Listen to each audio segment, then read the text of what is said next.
Thank you. Radhe Radhe. Good morning, good evening to everyone. Welcome to Daily Wisdom from Bhagavad-Gita session. Radhe Radhe Nitinji, over to you. Radhe Radhe Pallavi-ji, thank you. Thank you, Gayatri-ji and Padmi-ji, for a beautiful session. Good morning, good evening to all of you. Hope you're having a wonderful start to your day or had a great day. We will continue on our discussion with the shloka that we are doing, which introduces the concept of Karam, Vikaram, and Akaram. And in continuation with that, today we will go a little more deeper with regards to the different activities or different agendas that we pick up in life. Which one would be a worthy one to pick? Out of so many options that are available to us, we pick up something and make it an agenda or the goal of our life. So we will try to look at it in perspective in relation with the Bhagavad Gita concept that Lord Krishna is telling us around all the three that we have been talking about. So we'll go deeper and let's get started with our opening prayers. Welcome again, everyone, to today's edition of Daily Wisdom from Bhagavad Gita. Let me share my screen and then we will get started.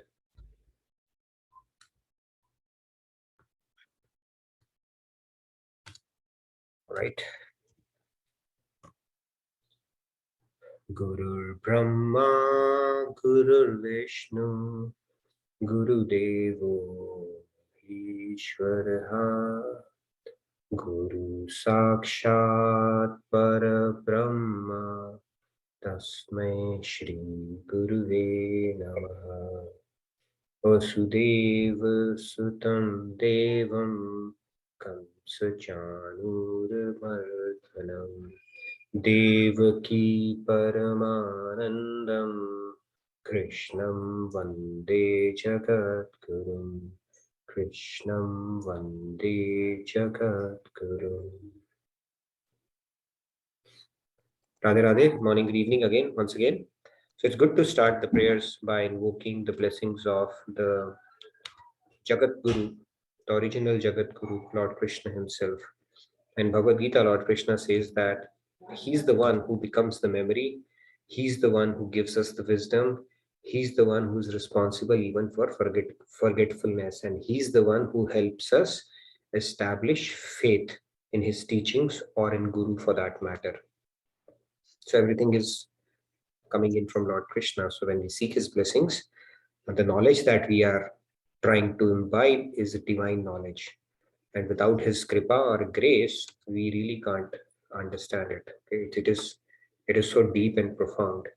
And if the concepts, they start sticking or they start clicking or it starts making sense, that means God's kripa is in action. Okay, that is how powerful it is, and that is why we start all of our sessions by invoking the blessings of Lord Krishna and our Guru. And they are the ones who will sit in our head and make that concept pakka. Otherwise, it will be wishy-washy always.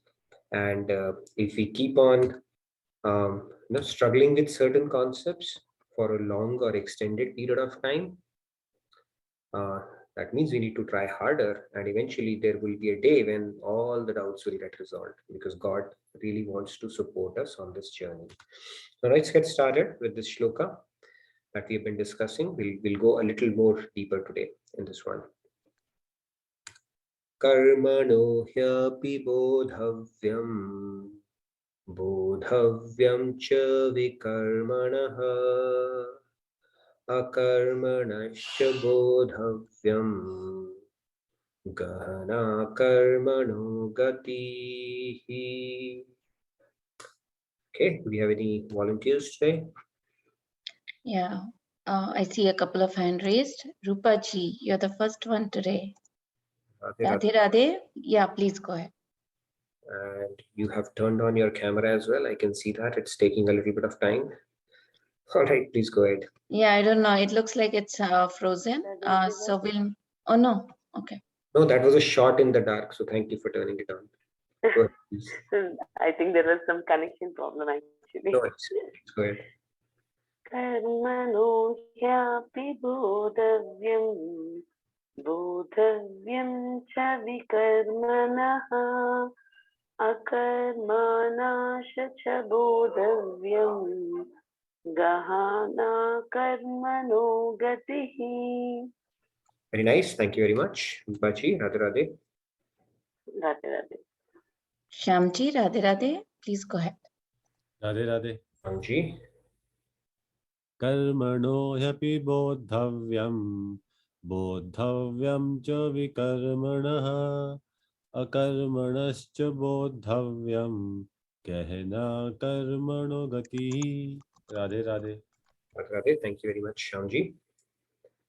Your audio cooperated for a change. So Thank you so much. Radhe Radhe. Radhe Radhe. Yes. Radhe Radhe, Manishji, please go ahead. Radhe Radhe. Radhe Radhe. Karmano yapi bodhavyam chaka vikramana akarmanashcha bodhavyam gahana karmano gati. Radhe Radhe. Thank you. Thank you very much. Very nice, Manishji. Radhe Radhe. Yeah, I'll take Dineshji. Radhe Radhe. Dineshji, please go ahead. Radhe Radhe, Dineshji. Radhe Radhe. Karmano yapi bodhavyam cha vikarmanaha akarmanascha bodhavyam gana karmano gatihi. Radhe Wonderful, Radhe. Dineshji. Radhe Radhe. Very nice. Sandhya ji, Radhe Radhe, please go ahead. Radhe Sandhya. Radhe Radhe. कर्मणो ह्यपि बोधव्यं च विकर्मणः अकर्मणश्च बोधव्यं गहना कर्मणो गतिः. Wonderful, Sandhya. Very nice. Radhe Radhe. Ashutosh ji, Radhe Radhe, please go ahead. Radhe Radhe. Radhe. कर्मणो यपि बोधव्यं च विकर्मणः अकर्मणश्च बोधव्यं गहना कर्मणो गतिः. Very nice. Ashutosh, we can hear the birds today, but we can't see the trees today. Very nice. Okay, last three we can take and then we'll move forward. Chetan, you want to recite as well? You have developed an aura already. You want to give it a shot today? Okay, not today probably. All right, let's take the last three hands and then we'll get started. Okay, Radhe Radhe, Lakshmi ji, please go ahead. Radhe Radhe everyone. Radhe Radhe. Karmano happy bodhavyam cha vikarmana akarmanascha bodhavyam gahana karmano gatihi. Radhe Radhe. Gatihi. Radhe Radhe. Very nice, Lakshmi. Thank you. All right, last two. Hital ji, Radhe Radhe, please go ahead. Radhe Radhe. Radhe Radhe, Hital ji. Karmano hayapi bodhavyam cha vikarmana akarmanascha bodhavyam gahana karmano gati. Very nice, Hital ji. All right, real quick, we can take two more. Ragi ji, Radhe Radhe, please go ahead.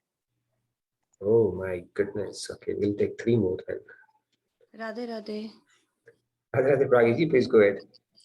कर्मणो हे अपि बोधव्यं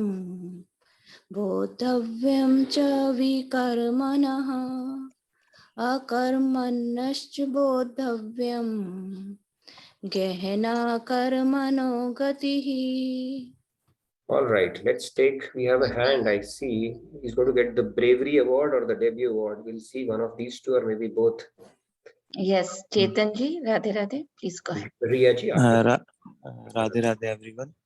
Yes, Karmano yadapi bodhavyam cha vikarmana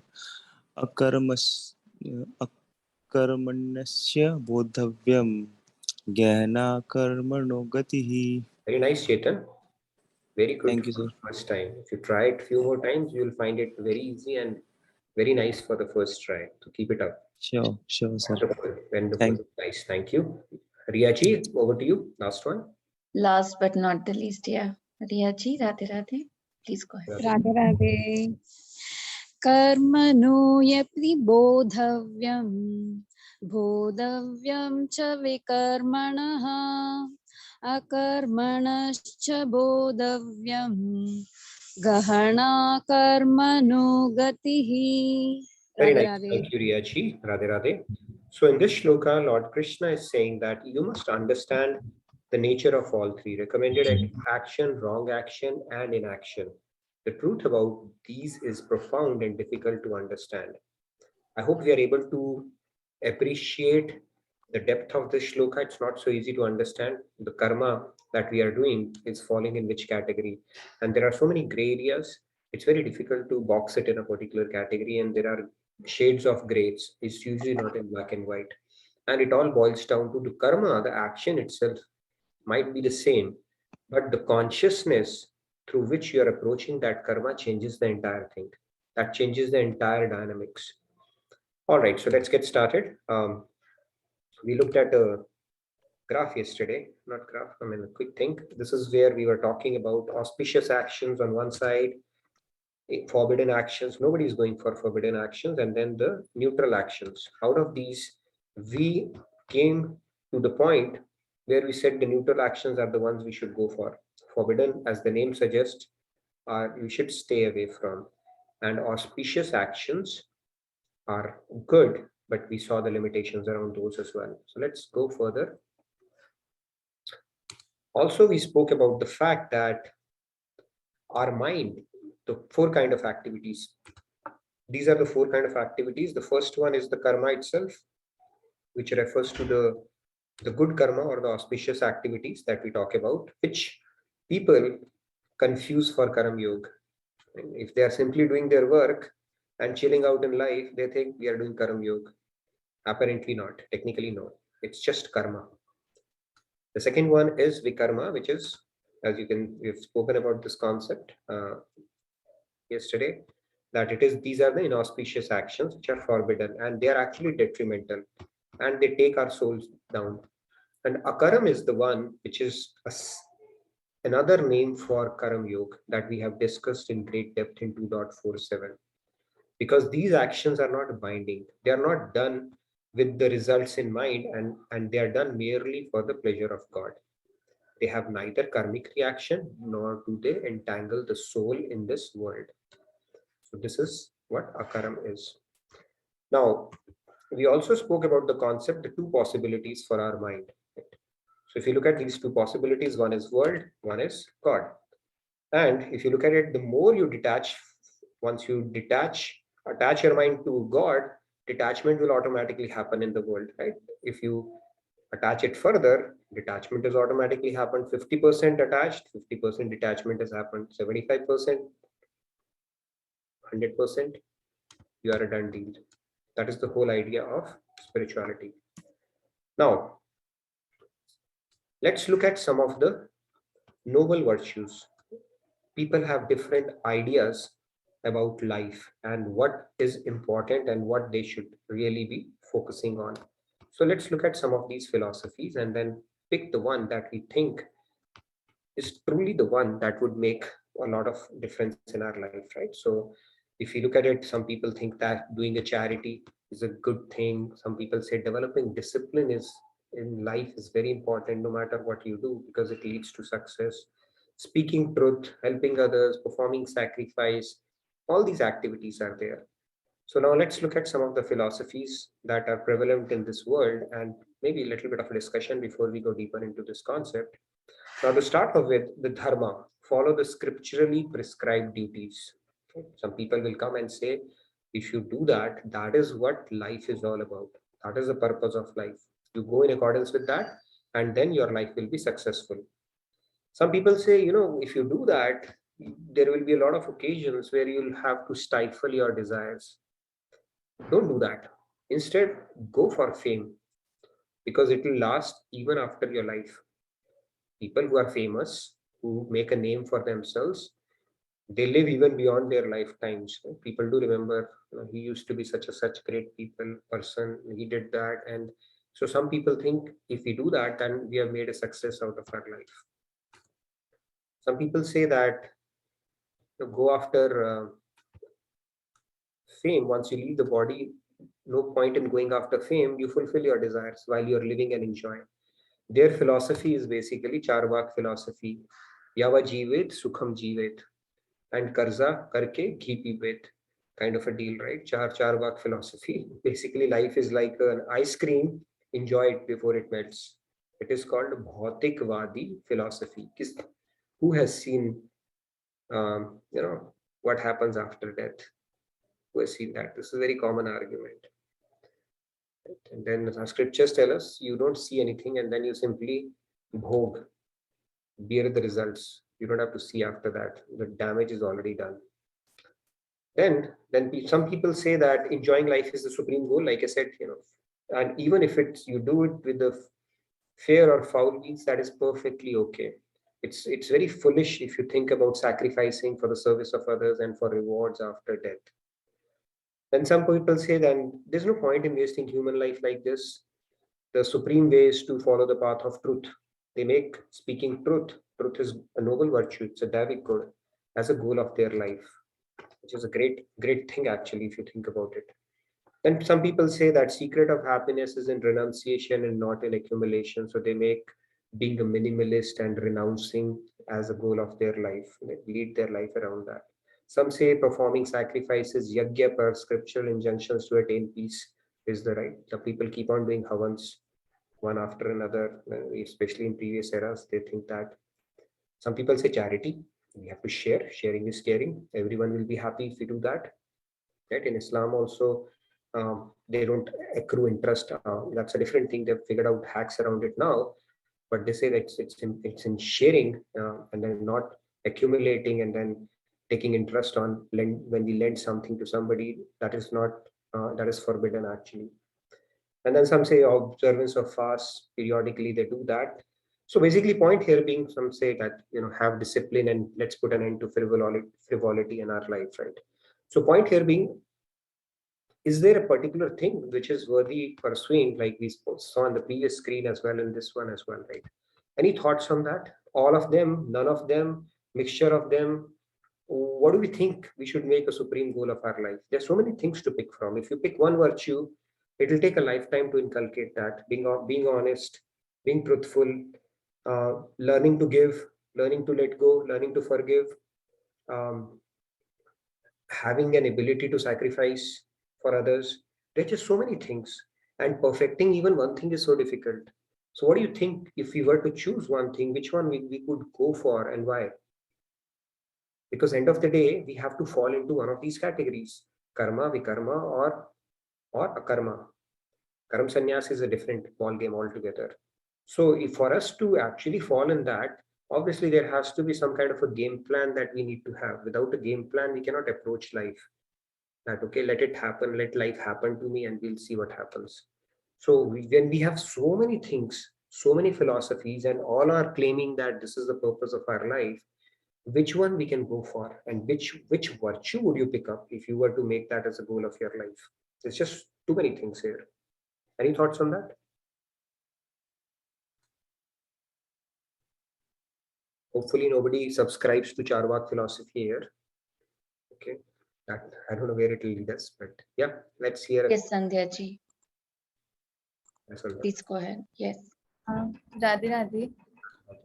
I first have a question. So in among those 4 categories, where does inaction fall, or is it not in any of those?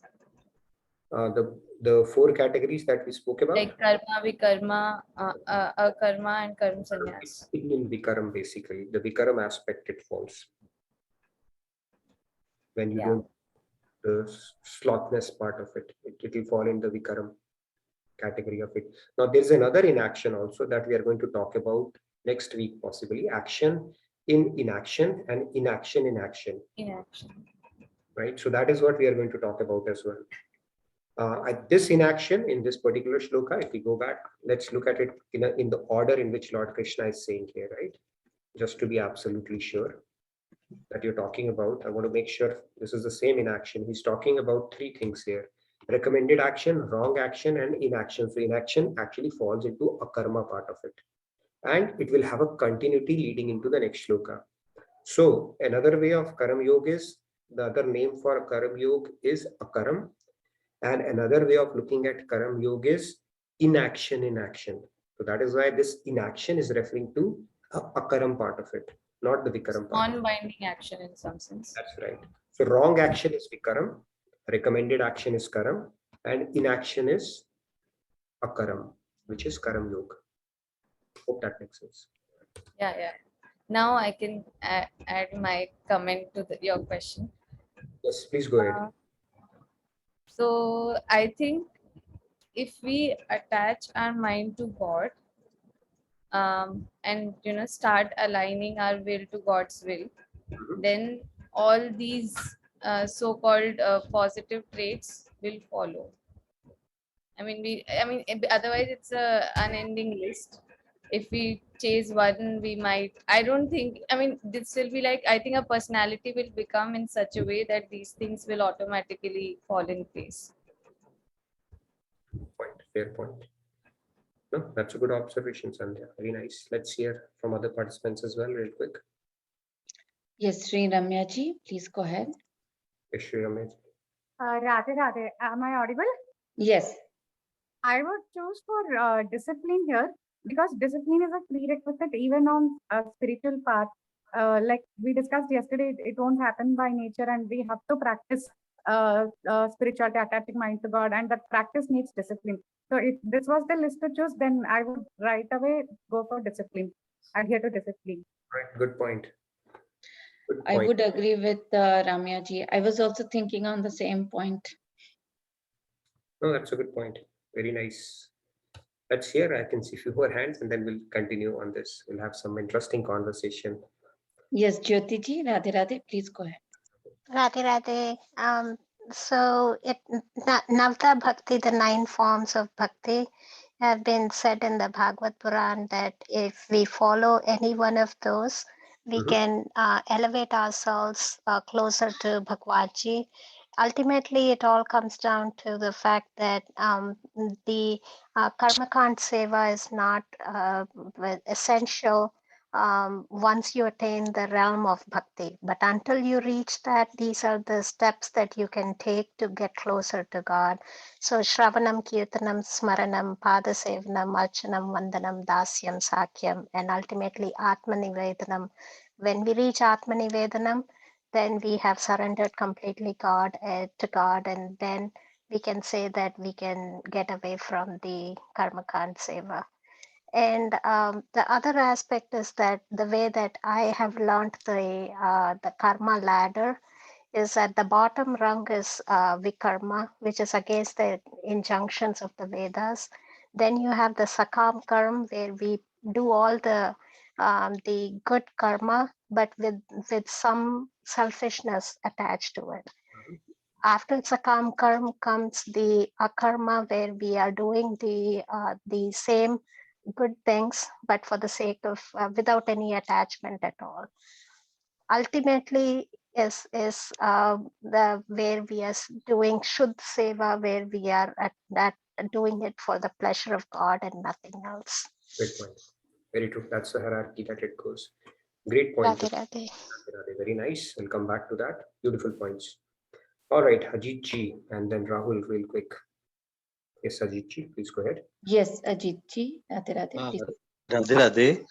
Actually, my point is that if this comes with the mercy of God, we are dependent upon His mercy and blessings, then what is the role of my actions in this whole cycle? Great Radhe point. Radhe. So mercy means, do we wait for the mercy to come? Right? Mercy cannot be whimsical. If we say we are going to wait for God's grace, then Bhagavad-Gita, God would have said to Arjun, you don't need to do anything. You have to wait for my grace, and the day I grace you, your job is done. So grace follows a rule, and the rule is to prepare our vessel. God is not whimsical. He bestows. See, his regular grace is available to all of us. The air, water, and the human life. But his special grace that we need to progress in spirituality, which is which he bestows, and that follows a rule. And that rule is, the more preparation we do to our vessel, the more grace we will acquire. That is his rule. The more surrender we do, the more grace he would provide us. So he follows a rule. That is why God is respected. He doesn't do anything randomly, that okay, one day we wake up and we are graced, now everything is done. Why? What's the need of scriptures? What is the need of scriptural injunctions? What is the need of Bhagavad-Gita in that case, if we were to wait for grace? So we don't wait for, we work towards grace. The buck stops at us. When we do the preparatory work, then God's grace will start intervening. So our bucket is right now, see, grace is, if grace were to be equated with the rainwater, then our bucket is ulta, in the upside down position. We first have to get it in the right position, because we are bahirmukh, vimukh to God. We have to become sanmukh to God. And when we make our bucket upright, then it will start collecting the grace as well, and the magic will start to unfold. And now the bucket has been, in a correct position, but then you need to clean it up as well. What if the milk is poured in that bucket and then it curdles because it was not clean? The second part is, it needs to be clean as well. Now let's say you have cleaned it up, but it has holes in it. Then what happens? Glaze will come and it will start leaking out as well. So you need to preserve it as well. So all that has to happen. God is willing to grace us. Okay. Got it. Willing to be working towards it. Radhe Radhe. Radhe Radhe. Hope I answered your question. Thank you, Nitinji. Very beautifully answered. Yeah. Yeah. Rahulji, please go ahead. Radhe Radhe. Radhe. I think all the ones which are listed in the first column can be actually helpful and maybe a stepping stone, but in each of them, yeah, definitely we have to do everything in the service of God, so that element of bhakti has to be there. And all of these can be helpful in making discipline, so that bacche avara na ho jaye. Yeah, that is what we say in Hindi. Yeah, great point, Rahul. So the beauty of this thing is, all the virtues that we talk about, there are so many books, self-help books, that can be written on one virtue. There's no dearth of that. One virtue itself can lead to so many books. And if you will get overwhelmed, how many things do I need to work on for myself? And if you go to 16th chapter, verse 3, Lord Krishna basically gives the entire moral science course in that one shloka. All the Devic gunas are spoken about in that. Now, the beauty of spirituality is, right, Jyotiji touched upon that, like Navada Bhakti. When you do bhakti or devotion to God, any virtue, these virtues, all the virtues you will start getting better at. It's like you've started watering the root now. Can you become devotional and yet are not truthful? No. Can you be devotional and at the same time not building a discipline in your life? It's like when you start progressing in bhakti, in devotion, in love towards God, you want to do things and you want to carve out time. You get into a routine, and obviously the discipline and other things have to follow. It's like one will reinforce the other. Now you have become truthful and you are trying to become disciplined, and now you're trying to become humble. Will you keep on getting angrier and angrier by the day? No, anger will also. So it's like a silver bullet. Devotion is like a silver bullet. It's like that when we eat noodles, we pick it up in fork, and the remaining pack follows. So that is why when you pick up one Daivik gun, which God is talking about, or simply do bhakti, you have to get better than others. The intensity of anger will start reducing, the humility will start coming in, the knowledge will start increasing, and all those things will start coming in. Instead, if we pick one of these and make it an agenda of our life, then it is limiting. Now you are restricting yourself to the auspicious good deeds or karma only. From karma to akarma journey will not happen. Right? People make it an agenda of their life. They pick up a agenda that I want to be associated to this cause. So sometimes they start, okay, I'm going to feed people only, I'm going to do charity only, or I'm going to work for this particular cause, heart patient and all that stuff, which is good. But then you are restricting yourself, because it is you are still operating in the karma aspect only. And in fact, and if you pick up anything related basically in the devotion or anything, and you do it as a service to God, you are bound to automatically get better at other virtues as well. That is the beauty of devotion when you pick up that path. So when you start aligning to the principles of Karam Yoga or Akaram that Lord Krishna is talking about, then you will get better at each one of these. Forget about the Charvak philosophy. I mean, I've thrown in a few things because some people are misguided in their life as well. But if you're talking about noble virtues, if we restricted ourselves to that alone without bringing God into the mix, then it is restrictive. At best, you get celestial abodes, which is again limiting. So that was the key concept. Now other part of it, let's continue this discussion. So we spoke about, let's look at it from a Bhagavad-Gita standpoint now. Vikarma is on one side, Akarma is on the other side. Right? This is the concept we are discussing. Please stop me whenever you get stuck somewhere. And the neutral part is, I'm going to bring in the karma. Okay. Vikarma, karma and akarma.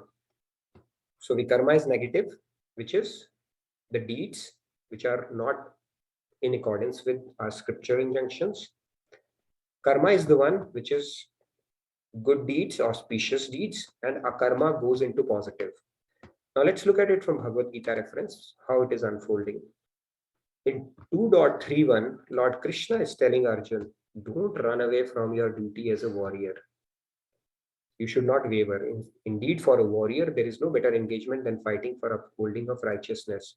So, swadharamapi chavekshana vikampit tumarhasi. He's telling him that don't run away from. So basically, he's goading him, motivating him to not do vikarma. Okay, I hope you're getting it. 2.31. Then, even in 2.32, in both of these, he's basically telling him not to do away with vikarma and instead do akarma, which is a auspicious duty, because he's a kshatriya, he has to perform his duty, and that will take him to celestial abodes. 2.32 talks about that. And then 2.47 and furthermore in 3.9, he tells him that do it for the satisfaction of God, for the pleasure of God, and as a service to God. He's taking him to the concept of akarma. It's all happening sequentially. Now, based on the trajectory, spiritual trajectory that we are on, we will pick up that shloka. A lot of people will say, all right, I have read 2.31, 2.32, and that will resonate with them. And that is where they will stop. So that's why Lord Krishna has actually built on it one by one by one by one. Based on what you can relate to, what you can digest, what state of life you are in, you will pick up that message and make it a motto of your life. But if you look at it, he's actually building on it. He's telling in action, not in action, but vikaram is something you should refrain from. And he's saying do at least the karam. And if you look at the karam, that is actually a bare minimum or a hygiene criteria for all of us in our lives as well. If you don't believe in God, if you don't do anything, bare minimum that we have to do is the duty properly of our lives. As a mother, as a father, as a daughter, as a son, as an employee, as a student, whatever is expected of us, we need to do that dutifully and beautifully to the best of our abilities. And that is the bare minimum we have to do. That is why it is a neutral thing, although it is binding. But at least you are not getting negative, accruing negative karma. You are accruing positive karma, which is again binding, but at least it's better than doing vikaram, where we are turning our backs towards our responsibility. We are being mean to others. We are thinking mean about others. All that falls into vikaram. And then the highest one is when you start doing the work for the pleasure of God, which is what 2.47 Lord Krishna introduces that concept, and he keeps on reinforcing it throughout Bhagavad Gita. 3.9 and then Sarveshu Kaleshu, he says Ma Manusmara Yuddhacha, is reinforcing that to Arjuna. So he is going to continue to do that. Punararukti, like it is said, right? He keeps on reiterating certain things throughout Bhagavad Gita, not because he's forgotten that he has told. It's because the readers, they need to certain concepts. As a good teacher, you keep on reiterating so that it sticks in your head. Right? Ananyata, Ev, exclusive, these words, Bhakta, Shraddhavan, loving devotion, all these words you will keep on hearing time and again from Lord Krishna throughout Bhagavad Gita. So I hope this concept is clicking now. Vikaram, Karam, and Akaram. So we need to go towards Akaram. That is the goal. The least we can do is Karam. And the worst we can do is Vikaram. Very simple. Hope that makes sense. Any questions on that? Rahulji has raised hand. Yeah, Rahul, go ahead. Yes, Rahulji, please go ahead. Radhe, Radhe, Radhe. Radhe. I have a question on the y-axis. Like the y-axis, what is the metrics on that? Because I thought Akarma should be like on the neutral thing because it is not giving you any kind of. Y-axis, there is nothing actually. I've just put it in one axis is for. So basically you can call it -0 and positive. There is nothing on the y-axis to look at. So karma actually says 0. In this case, basically, you have not really gone into positive. But yeah, I get it. A karma is, it's not in terms of binding karma here. Okay. I'm just telling which one is better. Just look at it from that standpoint.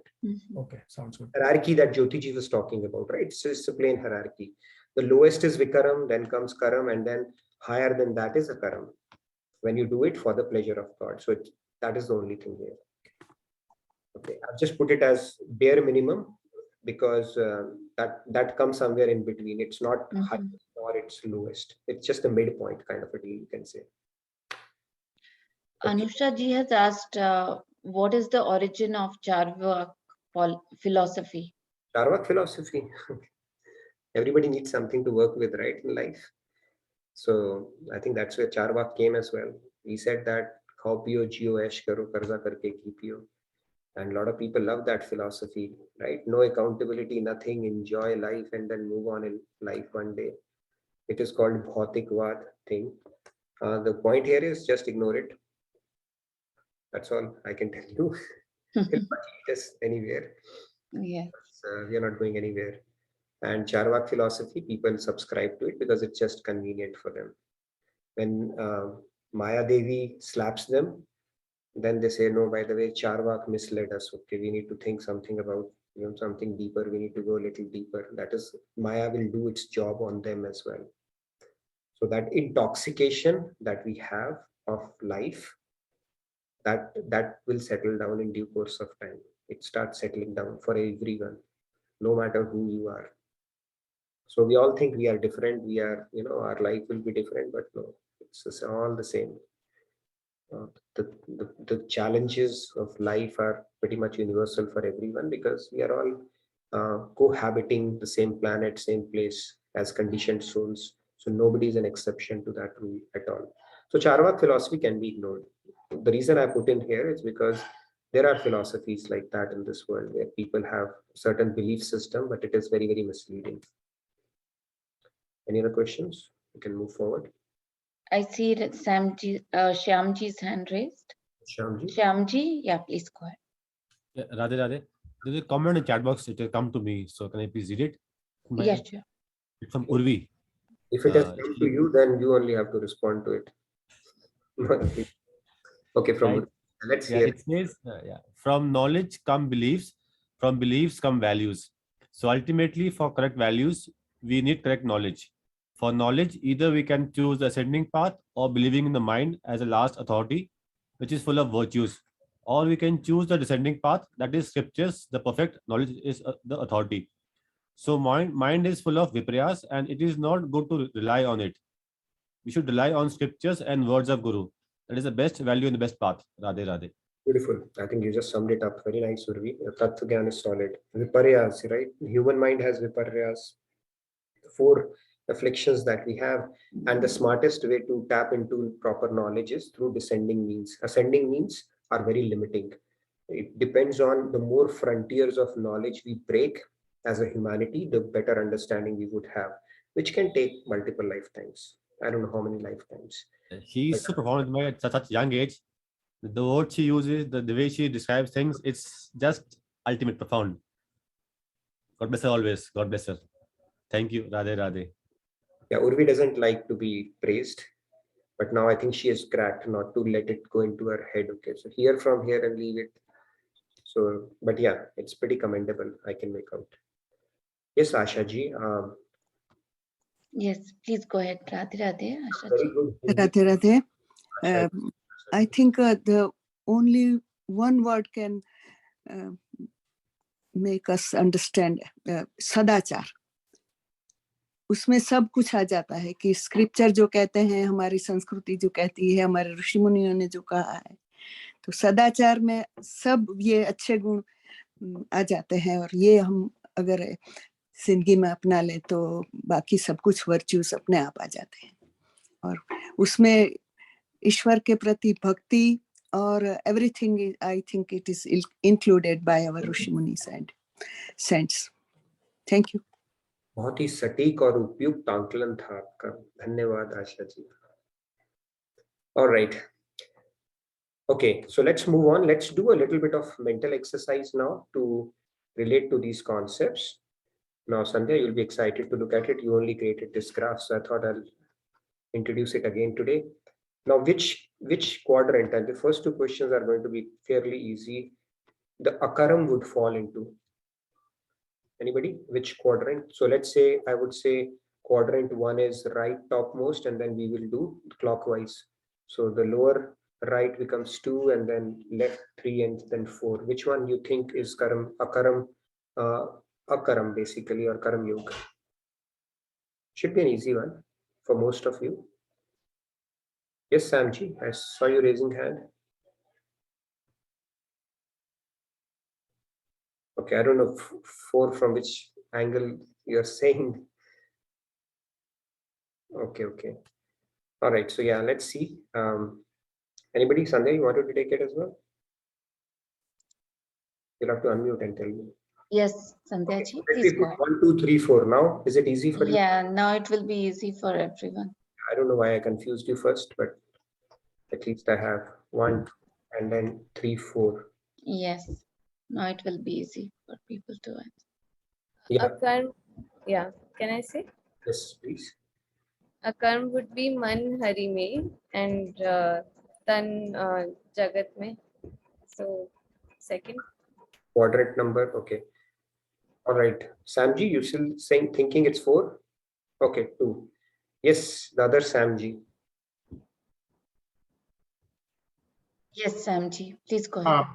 Karam should be falling in number 2, as I think, because mind in God, and your activity, whatever you do, the bodily activity, that is a different one. That is true, very true. Where would Karam Sannyas fall into? Ajitji, you wanted to take that? I saw you had raised your hand. Ajitji? I don't see his hand. Anybody else who wants to answer that? Yes, Samji. Which one you're talking about? Sorry? Which one? The Karam itself? Karam Sannyas. Yes, Payalji. Ramya ji is telling like umpire says in cricket out.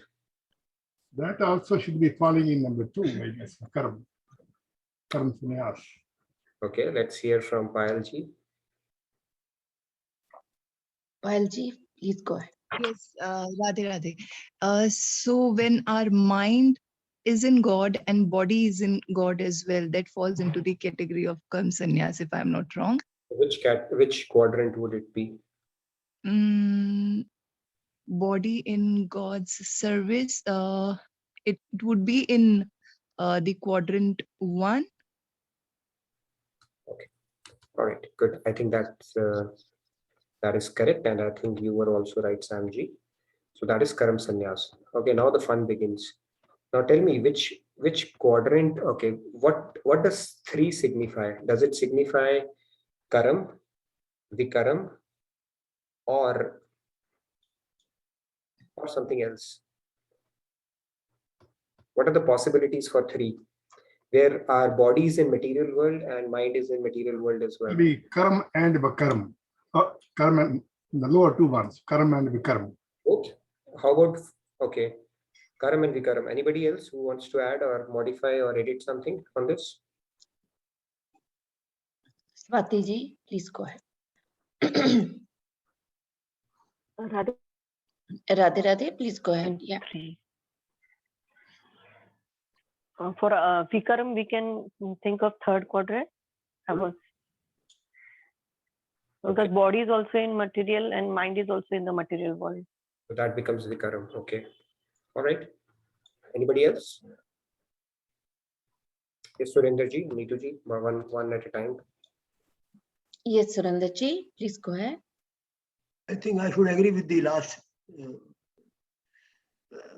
third quarter would be more for Vikarma. Okay. Okay. Sounds good. All right. We'll come back to that. Yes, Neetuji. Yes, Neetuji, Radhe Radhe, please go ahead. It's an interesting one. Third quadrant is very interesting. Yes, Neetuji, go ahead. Radhe Radhe. Yeah, so I would say 3 2. Yeah. 3 or 2? First tell me. 3 for Vikarma. 3, 2. All right. All right. So, Yes. Nitinji, I think 3 and 4 are Karma. 4 are Karam. Okay. You said Karam. You're not saying Vikaram? No. Okay. Yes, Sandhya. Yeah, I think 4 is Vikarm and 3 consists of both Karm and Vikarm. But in 4, if we are in sitting physically in God's service, but our mind is in the world, then definitely that's Vikarm, I would say. Okay. All right. Good. I'm getting good answers now. Shyamji, please go ahead. Shyamji, please go ahead. Yeah, Radhe Radhe. I think the third one is Vikarma and Karam both. Because that's how we all operate. The third quadrant. I guess so, yeah. Okay, let's look at it. That's right. You have both Karam and Vikaram in this quadrant.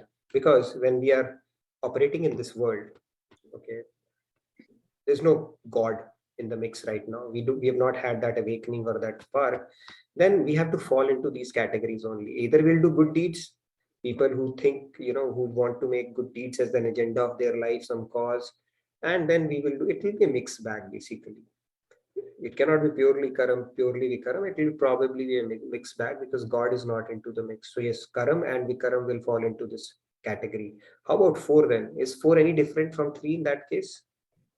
There is one dimension that gets added in 4th. Anybody who wants to take that? I hope now Karam, Vikaram, these terms will not confuse you ever. Now you are rock solid in these concepts. So Yes. 4 is kind of Karma Kand. 4 should be Karam. 4 could be Karam. Okay, yeah, it could be Karam. Yeah, true. What Yes, else? Samji, please go ahead. It's an interesting. Radhe Radhe. So, well, Maharajji says that the time whenever we don't remember God, that comes under sin, right? In that, if we take that as the basis, then 4 would be Vikarma. 4 would be Vikaram. When you say Tan Hari mein or Man Jagat mein, okay? Tan Hari mein, Man Jagat mein. So you are saying Vikaram. So yeah, in fact, we are not even doing duties, worldly duties. This is like pretending, like pretending, right? Somebody may be doing the car seva, like in a temple like Amritsar, Gurdwara, the car seva, and maybe in other temples also sometimes they take out the water and they do the car seva. We call the free service, volunteer, so taking out the dirt and everything. So body is in God's service. You're doing the God service, like that, helping whatever way you are doing. One may be still in your mind because, okay, I have to go there. Yeah, true. So basically, yeah, it's similar kind of a deal. So you have Karam, Vikaram, both can happen in this also. But the Falgu Viragya that we said, right, that also happens in this category, where you might have artificially renounced, doing sevas in temple, but your mind is in the world. So Falgu Viragya also, I mean, although it's not a category there, but Falgu Viragya aspect gets introduced in this one as well. At least when you are in world, you're not having that pretense. Your mind is in world and you're operating in this world. So, but in this category, you will have a Falgu Viragya as well that can come. And at the same time, you might actually be doing Karam. When you're working, your mind is in world, but then you might be doing your duty, whatever seva is assigned to you properly, right? Then it becomes Karam. But if you are working and your mind is having negativity while doing seva or any work of God, Right? Those kind of things can happen. Just because you are doing some seva doesn't mean now you're pure. Right? At that time, your mind could be playing tricks as well. You might be working towards your own agendas. Our mind can play tricks with us even in those conditions, right? Then, even though externally that act might be looking very, very auspicious, but then you could still be accruing Vikarma. That is also possible. And third thing is, if we don't have proper knowledge, we might actually be suffering from PV syndrome. Okay, PV syndrome is Falgu Vairagya syndrome, basically PVS. That okay, I'm detached to the world and all that stuff, but actually our secret stash is still in the world. So all three possibilities are here. It really boils down to, now if you look at the definition, yesterday we didn't have much of a discussion around that. What Rupa Goswami said, it's such a beautiful definition. He said that anything which has the potential to be put into God's service, if you renounce it, if you reject it, then it is called Falgu Vairagya. Now, if I ask you, if somebody says, is making money, his focus externally is looking at earning money, or utilizing his fame, you think that person is a materialistic person, or we simply say that we need to run away from fame and money? Think about it. So typically we say, right, that this mohamaya, it is all mohamaya. So if you simply turn your back towards money and say, no, now I'm spiritual, I don't need to, this is something I need to reject. Is that a correct understanding? If we go by the definition of Rupa Goswami, just think about it. You can actually utilize that power of God for God as well. In Bible, it is said, not Bible, but in church, in Mormonism, they say that earn all that you can so that you can give all that you can. So if person's consciousness is actually channelized towards that, obviously it's a very personal thing. Nobody can know that. Only God and Guru would know that. But let's say if somebody is actually doing it with that consciousness, externally he may look like materialistic, but actually that person is doing, attaching it to divine. It's not Falgu Vairagya at that point. Or on the contrary, if somebody is simply saying, no, we need to retain away from it, right? And the day that guy hits the lottery, something happens. That could be a Falgu Vairagya in that case. So anything and everything, we cannot go by the external part of it. It can actually be utilized in the seva of God. Then you reject it. That is also called Falgu Vairagya, because we have not understood it properly. A mic can be used to do concerts, for your own fame and name, and at the same time that can be used to recite bhajans. Really depends on the use and the intention behind that act. And if you simply start rejecting things, no, I don't have to do anything with the gathering, I don't have to do anything with the Bollywood music, but if your intention is something bigger, that could actually be purifying. On the contrary, if you stay away from those things without understanding that you could actually put that to God's service as well, that is called Falgu Vairagya as well. Yes, Ajitji, you have something to add? Yes, Ajitji, please go ahead. Radhe Radhe. Actually, I want to ask you that which one is better, fourth quadrant or third quadrant? If you compare both. So basically, we delve in third and fourth. The whole objective of spirituality is to move from 3 and 4 towards 2. Now, 3 and 4 towards 2. Between 3 and 4, I would say at least you have taken the first step towards God. Right? When we say, Kya lage mera, tan man dhan sab tera, kya lage mera, right? It starts with, actually the hierarchy that follows is dhan. Dhan is the lowest. You start with money. Then comes your tan, and last comes your man. But if you look at between 3 and 4, I would say 4, at least your body is aligning with God. You've started doing that seva, which is better than 3. But 3 and 4 are equally bad, kind of bad, because eventually we have to move towards 2. And 2 and 4, 2 and 1 are same. Lord Krishna said they are both same. Internally, both are same. Both will get the same result. Externally, it really depends on our spiritual practice. If under the expert guidance of Guru, he may tell us to go into quadrant 1, but then we cannot take a call on our own for that. But internally, both are same. We have the right now the example of CM UP, Uttar Pradesh, Mr. Yogi. Physically, he's in the service of God, but mentally, he's definitely in the world. And similarly, Baba Ramdev also has done something in this regard. So we are having practical example of quadrant 4 as well. Radhe Radhe. Quadrant 4, yeah. So mind in material world, we can't say that. Quadrant 4 means their body is in service of God, but their mind is in world. I would say it might be opposite. They might be doing it as a service to God, how although they look like operating in the world. I think you meant the other way around. But yeah, only God and Guru can know that. We can only guess looking at their outwardly appearance and their acts. But yeah, there could be a lot of people operating in that mode as well. But I think what you meant, just think about it. What you are saying is their mind is in world, which I would say probably not. Their mind is in something higher purpose, although really they may appear, being engaged in material activity. Even Prahlad, King Ambrish, Janak, they were all regular people. They were doing Sam, Dand, Bhed, everything because they had to rule at that time. But inwardly, they were attached to God. So this very conception that somebody needs to have cut hair and wearing a saffron, all those things that we think are required for spirituality is not, because then it's an internal game. Hardware doesn't matter. Software is what matters in that case. So, okay. So any announcements for tomorrow? We will discuss. I was thinking what to discuss. We have pretty much concluded this topic. We will discuss the problems, right, that they come in our life.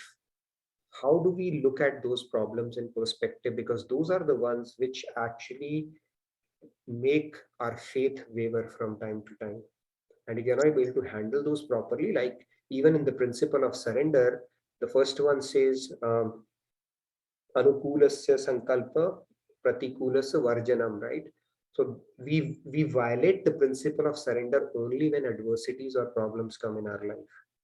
So we will try to take that question tomorrow. How do we look at problems in perspective? Because problems are problematic, and that's the biggest problem of our lives. So right, so we'll see how to look at it in perspective so that we can keep progressing in our spiritual journey without getting derailed or taking a U-turn just because life is getting tough, or we are being dealt lemons one after another. Okay, announcements. Today, I'm not seeing many questions today. Maybe people are trying to process and digest. So I would remind them to fill in the feedback tracker. The link has been posted.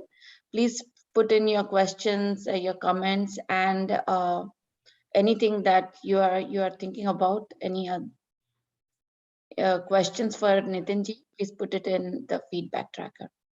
Yeah, please fill in the feedback tracker. Help me gauge the pulse of what is going on, what we need to do more of.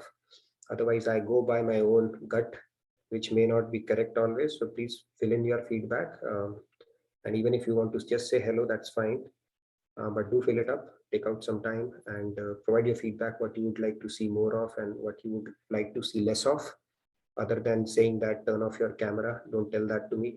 That's not a choice at all. And I always love to hear what you have to say. So yes, Pallaviji. Yeah, regarding announcements, the announcements main events are again the East Coast Spiritual Retreat, which is going to start from May 28 to 30, and that is still we have time to register. It is jkyog.org/MD retreat. I'm going to post this online. So this is going to be a spiritual retreat with Swamiji, and it is online as well, which is such a good opportunity. So please do register. I'm going to post the link in the chat. Apart from that, we have the International Festival of Yoga. I have already posted the link for that. Please do register yourself. It is going to be from June 15th through June 21, and it is another very, very, very beautiful event for holistic health and inner bliss. Got to learn from that. And of course, Family Camp is already, it is on June 24th. Please do not forget. It is going to be a great event with Swamiji. Yeah, and in case you need a reminder, it is June 24th to June 30th, 2022. The year is very important, which is not very far off. So do plan for it. And your accommodation, food, entertainment, everything is covered. It's going to be the best time of your year, so do sign up for it. Yoga Fest is going to be amazing. Do not miss out. Do subscribe and register for the different sessions that are coming up. Kiran Bedi, Swamiji interaction, Swami Sarva Priyanand is coming up. There is a sound therapy session. It's just going to be an amazing event. So do check it out as well. And that's all. Yes, I can see a few hands. Any questions or any topic that you want to discuss? You can do that. Yes, Manoranjan ji, Radhe Radhe, please go ahead. Radhe Radhe, Nitin ji, Namaskaram. Am I audible? Yes. Yeah, I was listening to the discussion. I have to I just a little bit of clarification. I understand what is Vikarma, but could you tell us more about karma and akarma? What is the difference? Vikarma is something which is not good. When you run away from your responsibilities or you don't do things right, that is called vikarma. Vikarma is negative karma basically. No, vikarma I understand. I am saying karma and akarma. Karma is auspicious karma. For example, as a son, you are taking care of your parents. As a father, you are taking care of your kids. As an employee, you're putting in best to your work. You're helping people. You're doing charity. All that activities in this world which are good, and in accordance with the scriptures, they are called karma. Right? If you are doing sacrifice, all that stuff comes under karma only. Good deeds basically is called karma. Auspicious deeds are called karma. Did it make sense? And yeah, absolutely. All right. Yeah. What is akarma then? So from negative to good deeds have come. Akarma is the other word for karma yoga. When you are not only doing good deeds, but also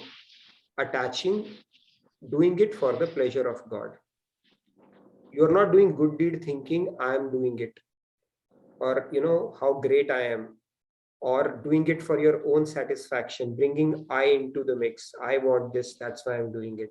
You are doing it for the pleasure of God with an activity that God is giving you that opportunity and you are a mere instrument. When you work with that consciousness, then it becomes akarma. If you do vikaram, you go to hellish abodes. If you do karam, you go to celestial abodes. If you do akaram, then it can lead you to liberation. Also Bhagavad Prapti as well, if you are doing with devotion. So that is how it goes. All three are acts. The difference is only in the consciousness in which you are operating. I hope that. Yeah, absolutely. Yeah, absolutely. Just to add to this, because in Jnana Karma Sannyasa Yoga, the 13th verse says, Chaturvarna Maya Srushcha Guna Karma Vibhagascha Tasya Kartaramapi Akartaramapi Abhyam, where Lord Krishna says that I am the creator of this world.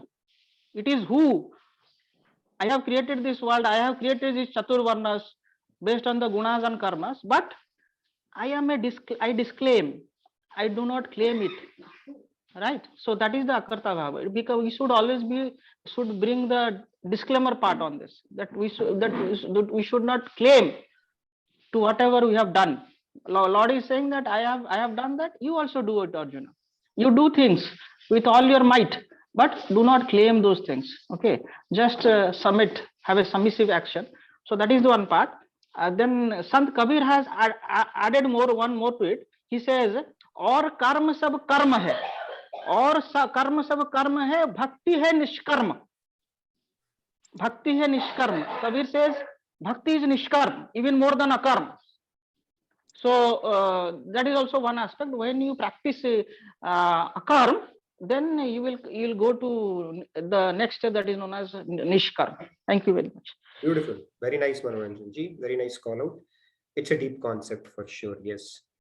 We can do akaram only when we are acknowledging our constitutional position of being a servant of God and a mere instrument in his hand. That consciousness will lead us to do akaram. Great point. We're going to continue to reinforce this concept, and it will come in through different angles throughout Bhagavad Gita. Thank you so much for sharing that. Yes, Shruti ji, Radhe Radhe, please go ahead. Shruti. Radhe Radhe Pallavi ji, Radhe Radhe Nitin.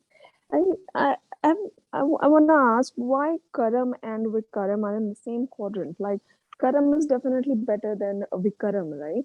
Yeah.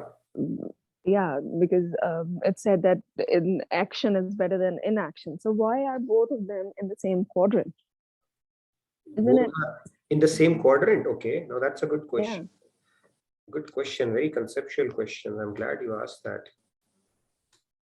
Okay, so let's check it out. Why do you think, okay, they are in the same quadrant? Now, first of all, let's look at it. They are in the same quadrant. They are coexisting. That's what is troubling you, right? Yeah. Okay. So people who are operating in material world, both in their mind and with their body, what two categories of karma acts are they doing? Are they either they are doing good deeds, noble deeds, helping people, having uplifting thoughts, doing charity, living a responsible life, or they are doing enjoyment, intoxication, crimes, being mean to people, enjoying at the expense of others, right? These two possibilities are there in the world. But that is still Karam, right? Like No, whatever it is still it is okay. Vikaram is negative Karam, right? Right. it is the other Yeah. extreme. That is the very first point we discussed, right? If you go back to the first slide, there are two sides to it, right? One is a Vikaram, which is forbidden stuff, Yeah. and Yeah. this Negative. which is auspicious karam, right? So Yeah. that is not a karam, it becomes vikaram in that case, right? The whole definition that we've been discussing. So what do you call inaction? Like no action. Action, Like action obviously we are never in inaction, but what is inaction? inaction is when you are multiplying your activities. This is inaction which you see in between. Okay, although you are doing activities, neutral actions, but those activities are not binding. So look at the right hand side. That is karam. When you do auspicious actions. When you do auspicious actions, why are they binding? Because they will lead you to Swarg, better life, celestial abodes, which is also temporary. If you do negative forbidden actions on the left hand side, they are also binding. Why? Because it will lead you to hellish abodes. That is also bhogyoni. But when you do neutral actions, you are doing those actions not for yourself, good or bad. You are doing it for the sake of the pleasure of God. Then you are multiplying your karma with zero.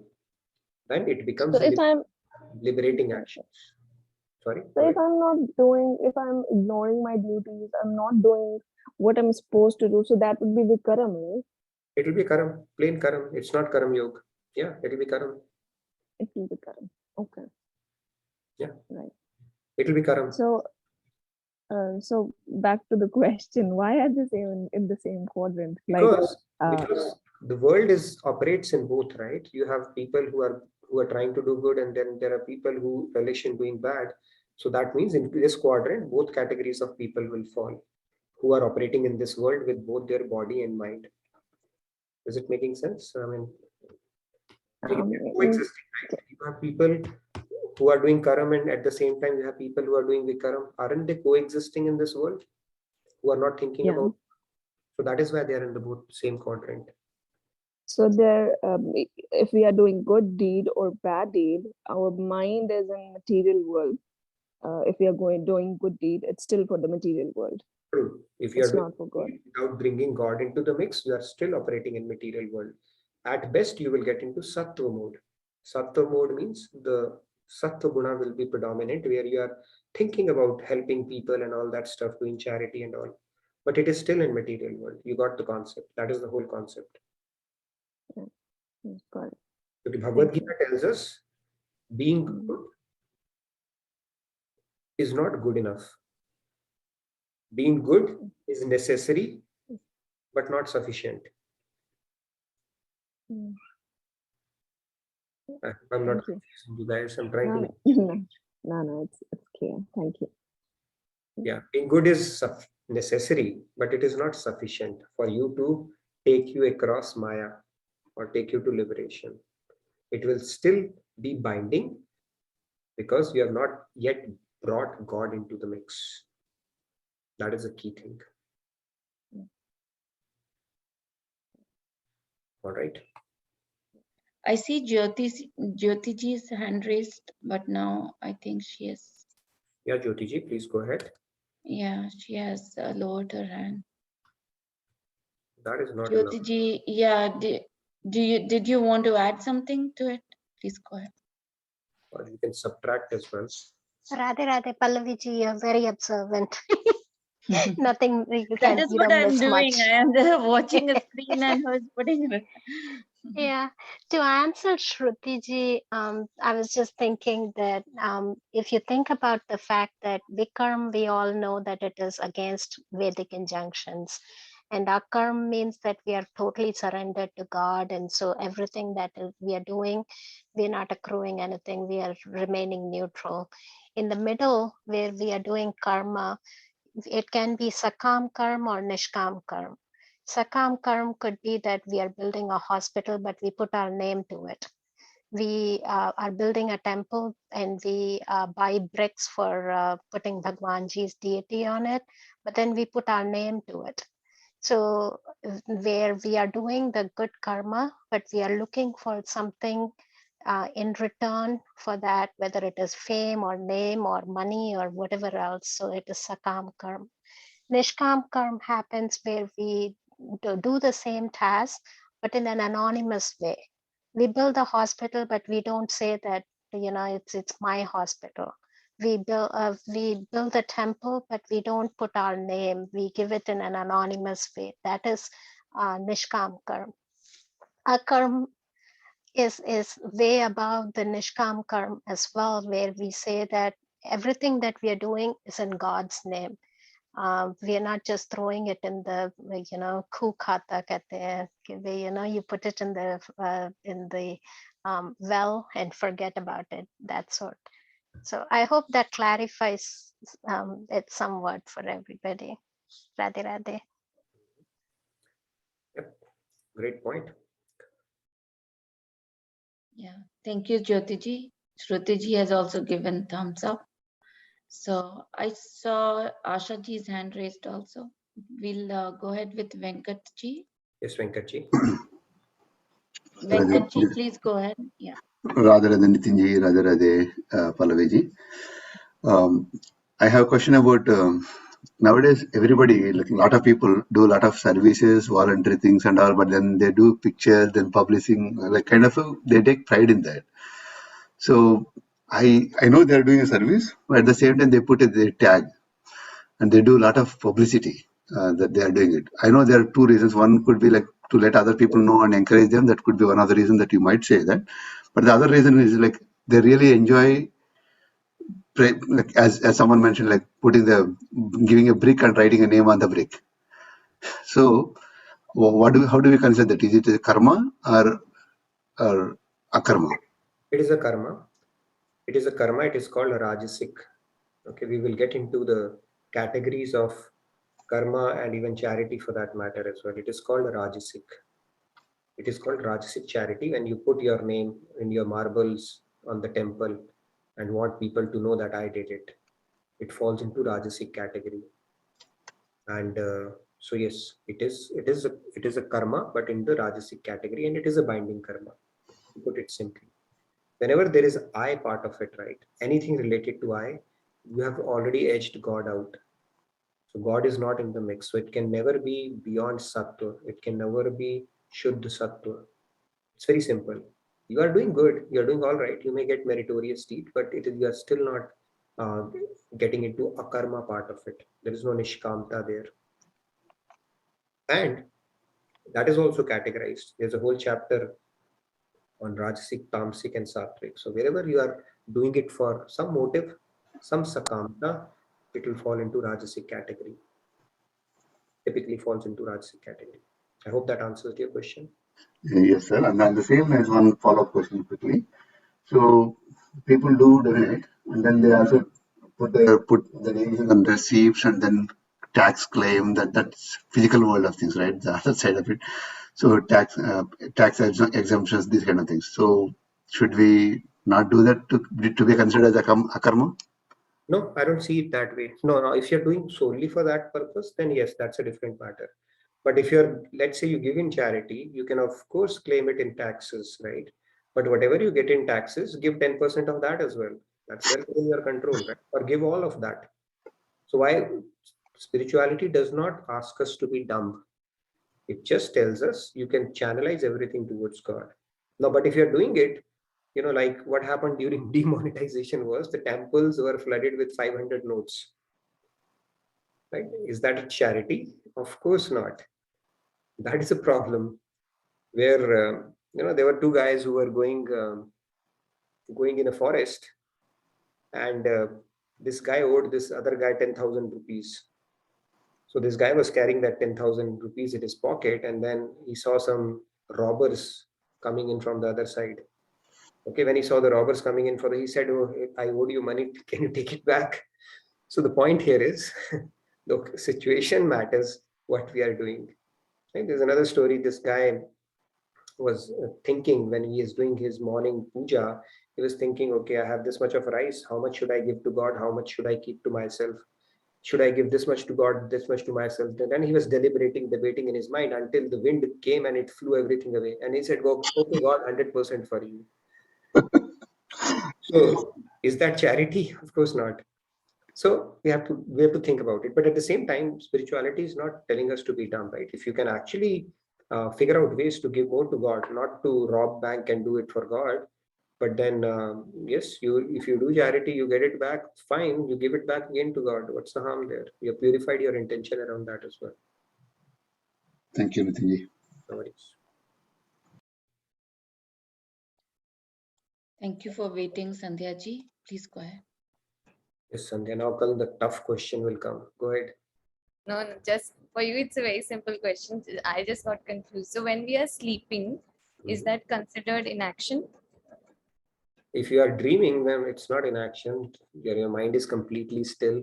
In fact, little bit of inaction. Your mind is when your mind is active, you cannot be in an action at that point, right? You're basically, let's not confuse it with inaction. Inaction is basically, we'll discuss this concept in the next look, action and inaction, inaction. But your mind, as long as it is working, not even for a moment, it is without a karma at that point. So when you go into deep sleep, possibly at that point, sushupti state, where your mind is completely at rest. Mind also has a world of its own in our sleep. Right? But will it constitute as a karma? I don't know, because you are not consciously thinking. It's your subconscious at play at that time. It's a good question. I can ask Swamiji. Are you accruing any karmic backlog by dreaming? I don't know. Dream is just happening to me, right? But yeah, if you're thinking and not sleeping, then yes, it's karma. But yeah, it's a technical question. I'll get it clarified. Yes, Swati ji, Radhe Radhe, please go ahead. Swati ji. Yeah, Radhe Radhe. I have one question. Like, I have heard from you only, means the charity, what we give to, like, if you give something to the beggar, it will be in sattvic form, isn't it? It is karma only, but sattvic charity, you can say, because you're giving something to the beggar. But what I wanted to do, I don't want to get in sattvic. So I give it in the name of God, that God, this is for you. I am helping him for your sake. So what does it falls in that way? Yeah, so charity, it's a very deeper topic. Basically, it said that not only the act of charity, but also the patra in which you give gives you credit. So it becomes very complicated at that point. But yeah, if you're simply putting it at God's feet, that becomes gunatit at that point, where you don't care about it, you just simply offer it to God.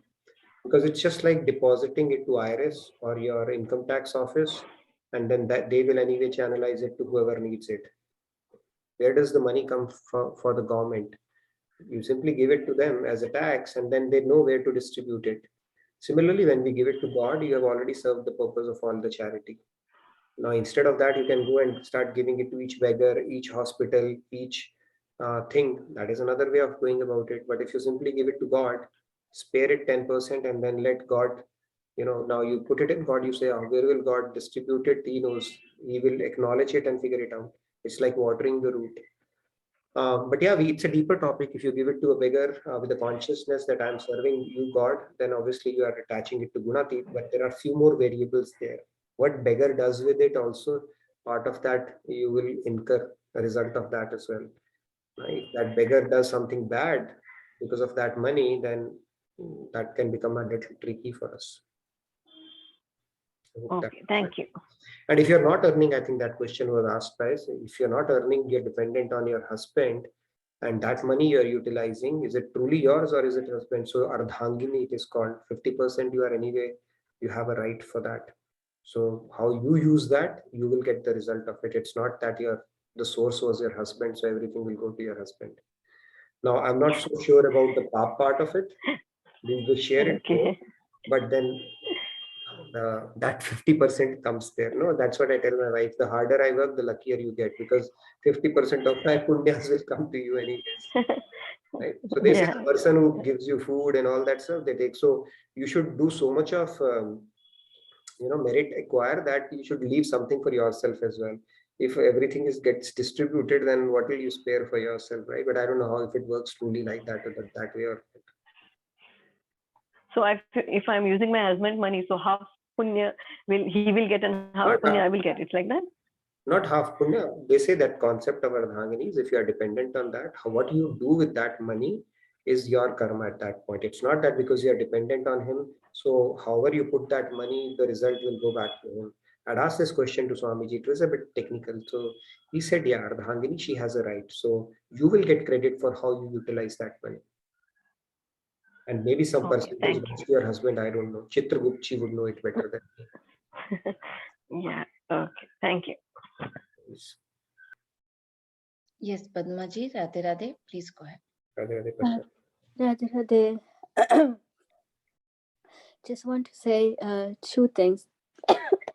When you make bhakti as your priority, doesn't matter where you're sitting, everything else, all the stepping stools that we have, whether you're giving money, whether you're doing seva, whether you're doing this, whether you're doing that, I'm not using the names, but when you make bhakti as your priority, that priority will take as a prefix into everything that we do, and that becomes nishkam seva, nishkam charity, nishkam. So that automatically will come into your consciousness without even trying, and you will have a clarity of mind and clarity of heart of whether you do seva or whether you give money, whether you're helping somebody, whether you're giving it to beggar. That bhakti will save you from that the monkey mind business, what happens in our mind, and that will take the precedence of whatever you do. That consciousness will come in every baby step, every stepping stool, that eventually that we have to get surrendered to God. Those stepping stools will become the prefix, and that is something that you will realize from within. Not that somebody have to validate it, not that somebody have to judge it, not that you're looking for somebody else to tell you. That is something that you feel within you. That is something that you acquire within you. That is something that you realize within you. When you realize that, you have to stay with it, and you have to trust it, and you have to go with it. It's not going to come from outside. It's going to come from within. Very great realization. In fact, what you just said, our scriptures say that when you do bhakti, it is like Markat Kishore Nyay, Marjar Kishore Nyay. You become like a cub of a cat. What does the mother cat do? It lifts the kid and takes it from point A to point B. Right? The whole responsibility of safeguarding the interest of that kid is on the mother. However, when the monkey mother, she jumps from one branch to another, the onus of holding on to the mother is on the kid. So if the kid loosens the grip, mother will not bother to catch it. That is all other marg, Gyan marg, Ashtang marg, any other marg. In bhakti, God takes care of you, takes control of you. That is the beauty of it. He makes sure the course correction happens. He makes sure the realizations happen. He makes sure the wisdom comes in. He makes sure that the anartha nivritti happens. He makes sure that things that are needed more in your life to progress are provided for. He makes sure that things that you already have, they are preserved.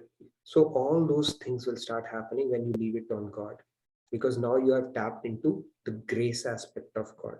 That is the beauty of Bhakti Marg, and you summed it up very nicely, Padmaji. And that realization would tell you that you are on the right mark. Narad Bhakti Darshan says that the realizations from bhakti is just like, you can't articulate it actually. It's like a dumb guy trying to explain the taste of jalebi. You can only realize it, you cannot tell it. And if somebody tells you, you tell I'm hungry, and somebody says, how much hungry? How can you explain that? It's a feeling. Same thing with bhakti. And it is said the bhakti will give its praman in form the way salt gives its praman in food. That is how powerful it is. Proof is in the pudding. Great realization, Padmaji. And I'm sure people who have been doing group dhyan or prioritizing bhakti and Krishna bhakti, and they would have had realizations. It will keep on getting reinforced that you are doing great. So we need to continue to do more of it and stay motivated. All right, real quick, I know it's late, Pallavi, so maybe a minute each and then we'll wrap it up. Yeah, thank you, Padmaji. There is a very beautiful message in chat. I would want to read it loud. Sure. It is from Ashutosh ji.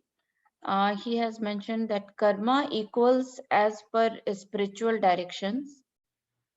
Vikarma equals against spiritual direction. And akarma equals for which we do not suffer any reaction. Yeah, that is also per spiritual directions, but then we attach it to God. Just take it a step further. Okay. Great point. I hope this can confuse, this karma, vikarma, all that stuff. Hopefully we have had enough discussion, or it will become a back of your hand, this concept. Yes. Great. And tomorrow we will discuss problems. We'll see problems in perspective. Okay. It's going to be an interesting discussion tomorrow. Yes. Yes. Kumarji has asked, any complex calculations of charities done by Chitragupta? Yes, it's an integral calculus. I will share that formula with you. It goes from minus infinity to infinity and fx to the power. And I have that Riemann theorem with me. I'll share it with you, Kumarji. Hopefully that will be helpful to you. And if you understand it, please explain it back to me. So last but not the least, Ajitji. Yes, Ajitji. Radhe Radhe. Radhe Radhe. Nitinji, I am very happy that we have taken up this topic. It's very, very important. You started with the aim of life. What is the goal of our life? And then we discuss all this karma, that it's not only goal, but how you accomplish, that also makes a difference. So in this regard, the query in my mind is that building a temple or doing bhakti puja, this is for ourselves. Actually, what bhakti we are doing is to purify our mind, and we are doing for ourselves. So how does God get pleased? So those are the actions we should list out. And you may say that this is the internal, aap man se kahan par ho, tan se kahan par ho. So psychology has got X-ray sort of thing. Mind also has got so many this thing, vocabulary, the subconscious mind, unconscious mind, conscious mind.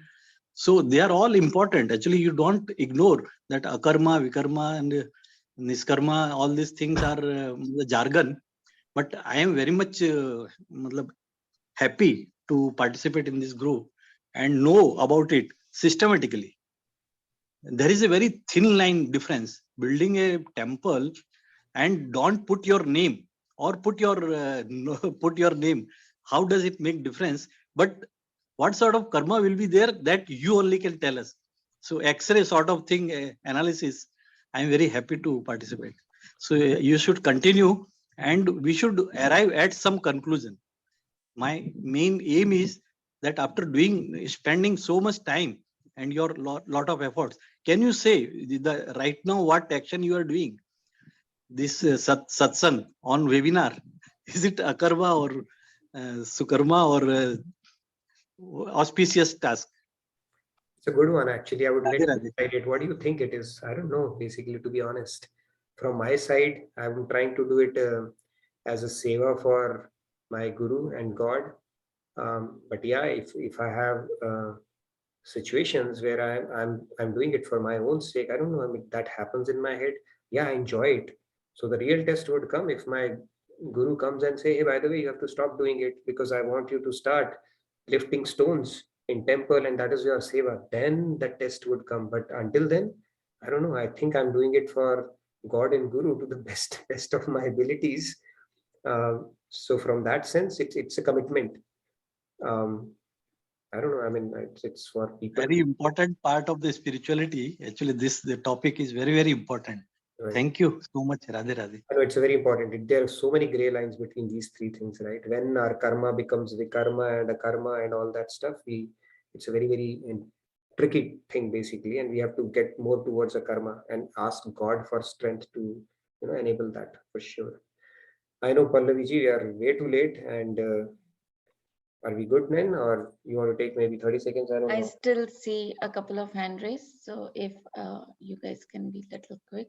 Yeah, if you want Pallaviji to take good rest, then it will become karma. If you will not, then it will be karma. Okay, so let's see. Yeah, I have to do the good karma at least Yeah, to after a end couple the. of minutes, the date will change in my yes, I can understand. area. Yeah. Okay, quickly I'll make it Radhe Radhe everyone. Radhe Radhe. So my comment which was told was not that if there was a formula. So my comment was if there's a complex formula, Chitragupta doesn't have time. So there's a person called Vichitragupta, who's his helper. So just to end it on a note of humor. No, great. So, whenever these calculations come, like a lot of questions and all those things for me, like, it seems like, suddenly this Vichitragupta comes in my mind. Sorry, I don't know why.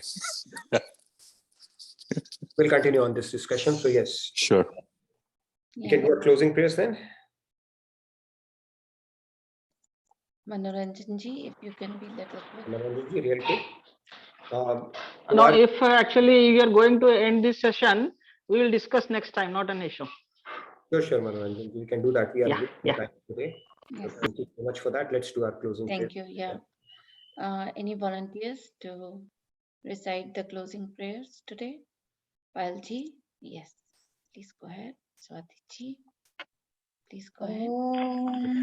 Om Sarve Bhavantu Sukhinah Sarve Santu Niramaya Sarve Bhadrani Paschantu Ma Kaschatu Dukhas Bhagyavate Om Shanti Shanti Shanti Shanti Radhe Radhe. Radhe Radhe. Anji and Swatiji. All right. Have a wonderful day. Great rest of your evening. And look forward to seeing you tomorrow for another engaging conversation. And we will have a few jokes also tomorrow, okay, in Bhagavad-Gita session. So please do make it. Thank you, Nitinji, so much for such awesome session. Thank you, all of you, for joining. And have a blessed day. Have a blessed evening. Thank you so much. Thank you, everybody. Have a good day. Radhe Radhe. Radhe Radhe.